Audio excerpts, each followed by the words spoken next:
বৃহৎ শিবপুরাণ ষষ্ঠ অধ্যায়। শিবের নীলকণ্ঠ নাম ধারণ ও শিবের মাহাত্ম্য। ঋষিগণ জিজ্ঞাসিল সনত কুমারে, নমস্কারে বিধিসূত জিজ্ঞাসি তোমারে।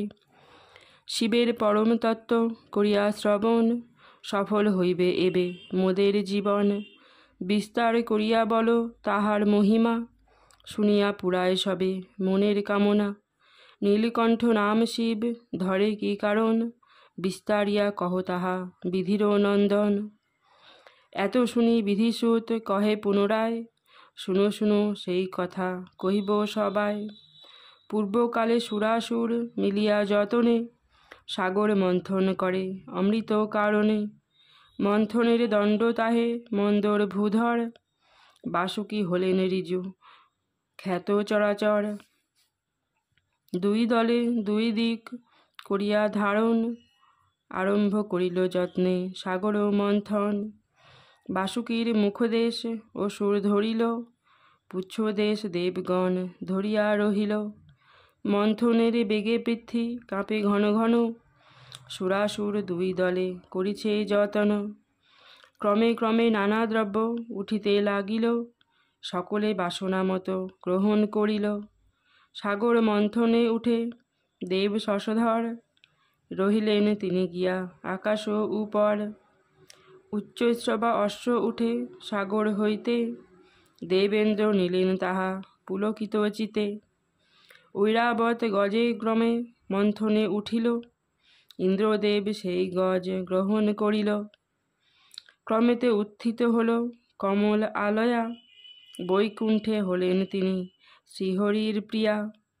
এই রূপে কত রত্ন কত বিভূষণ, সাগর হইতে ক্রমে উঠিল যতন। একে একে সবে তাহা গ্রহণ করিল, হলাহল বিষ পরে উত্থিত হইল। তাহা হেরি ভয়াকুল সুরাসুরগণ, উপায় কি হবে ভাবি ব্যাকুলিত মন।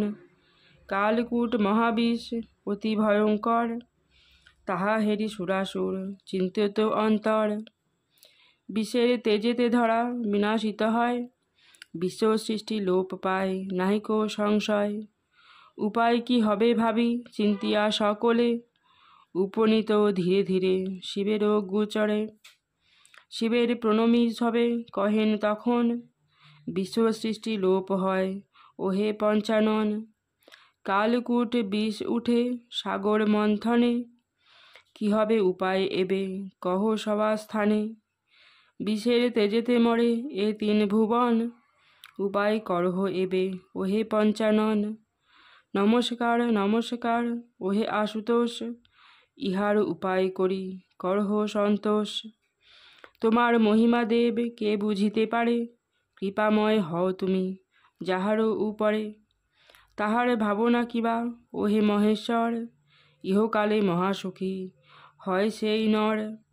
অন্তিমে মুকুতি পায় নাহিকো সংশয়, এখন মোদের প্রতি হও হে সদয়। এতক বচন শুনি দেব পঞ্চানন, জগৎ রক্ষিতে প্রভু করিয়া মনন। গণ্ডু শেষে কালকূট করিলেন পান, অদ্ভুত শিবের তত্ত্ব কে পায় সন্ধান। যাহার তেজেতে দহে এ তিন ভুবন, সেই বিষ করে পান দেব পঞ্চানন। বিষ পান হেতু শিব নীলকণ্ঠ নামে, হইলেন সুবিখ্যাত এ তিন ভুবনে। অধিক বলিব কিবা ওহে ঋষিগণ, শিব সম নাহি কেহ এ তিন ভুবন। সত্য রজ তম এই তিন গুণধারী, বিরাজ করেন সদা দেব ত্রিপুরারি। সত্য গুণে হরি রূপে দেব পঞ্চানন, করিছেন নিরন্তন জগত পালন। রজগুণ ধরি তিনি ব্রহ্মার আকারে, সৃজন করেন সদা জগত সংসারে। শিবরূপে অন্তকালে করেন সংহার, কে বুঝিবে শিব তত্ত্ব ভুবন মাঝার। বায়ুরূপে বিশ্বরক্ষা করেছেন হর, শশাঙ্ক রূপেতে আছে আকাশ উপর। ভাস্কর রূপেতে তাপ দেন শূলপাণি, কাল রূপে সংহারেন সকলি আপনি। আত্মারূপে জীব হৃদে আছে পঞ্চানন, সর্বসাক্ষী সেই শিব ওহে ঋষিগণ, ভক্তিভাবে সদা তারে করিলে অর্চনা, পূরণ করেন তিনি মনেরও কামনা। তাহার মহিমা কত কে বুঝিতে পারে, তাহার প্রমাণ দেখো বলি সবাকারে। রামরূপে অবতীর্ণ হলেন নারায়ণ, সহায় হলেন তাহে দেব পঞ্চানন। বানর রূপেতে শিব গিয়া ধরাতলে, প্রকাশিল মহাশক্তি বিদিত সকলে।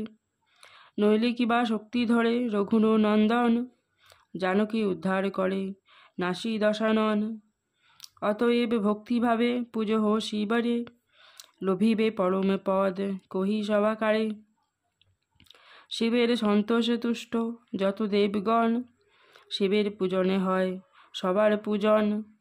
সর্বদেব শ্রেষ্ঠ দেব দেব পশুপতি, তাহার উপরে সদা রাখিবে ভকতি। তাই বলে দ্বিজকালী ওরে মূঢ়মন, একান্ত অন্তরে ভাব সাধনের ধন।